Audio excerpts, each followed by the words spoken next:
Good morning, Trinity. Welcome to Story Time. I'm very excited to do Story Time with you guys today. I've chosen a book by Carol Hart. She's the author of Whiffy Wilson, and he's a favorite of ours. He is the wolf that wouldn't wash. And in this story, we learn all about how Wilson didn't want to wash. He didn't want to bath when his mom sent him to go bath. And then he learns through his friend Dottie all about good germs and bad germs. And he learns about when he can get dirty, but when he should also take a bath. And it's a really, really fun story. So what I decided for our story time today is to do the second book with Whiffy Wilson in it again. So him and his friend Dottie are in this book as well. And in this book, we learn all about how Wilson doesn't want to go to school. So let's see what happens. Whiffy Wilson, The Wolf Who Wouldn't Go to School by Carol Hart. There was a wolf called Wilson who couldn't count to 10. He wouldn't learn to write his name. He never used a pen. He didn't know his ABCs. He couldn't paint or cook. He wouldn't learn his 2 plus 2s. He never read a book. "Time for school," his father cried, "you pesky little pup." "But school is boring," Wilson whined, and he turned the telly up. One morning Wilson went next door to ask his friend to play, but Dottie smiled. "I can't because I'm off to school today." "Well, I'm not going," Wilson grumped. "Who wants to read and write? I'd rather play and watch TV and stay up late at night." "Oh, you're so silly," Dottie smiled. "Come to school with me. There's nothing to be scared of. School's lots of fun. You'll see." "Who said I'm scared?" growled Wilson. "A wolf is brave and strong." "It's just the teacher might be cross if I get the answers wrong."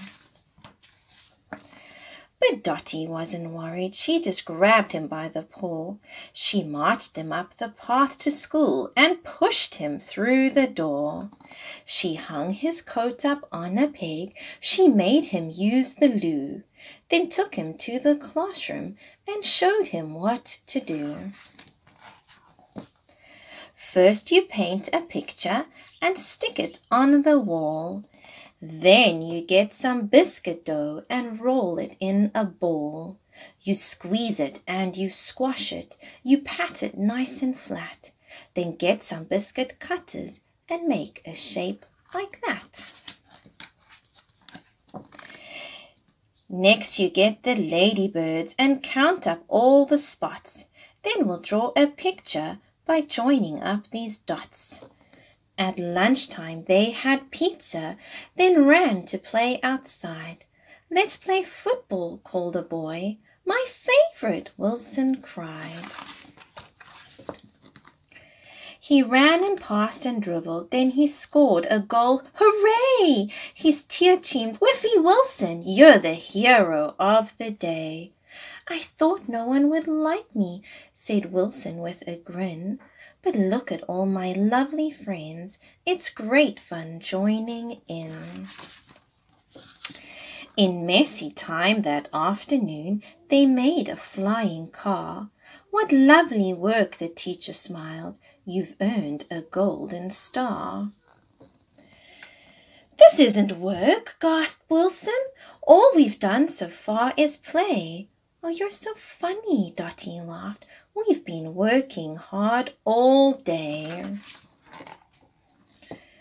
But the day was nearly over, so they sat down on the rug. The teacher read a story, and Wilson gave his friend a hug.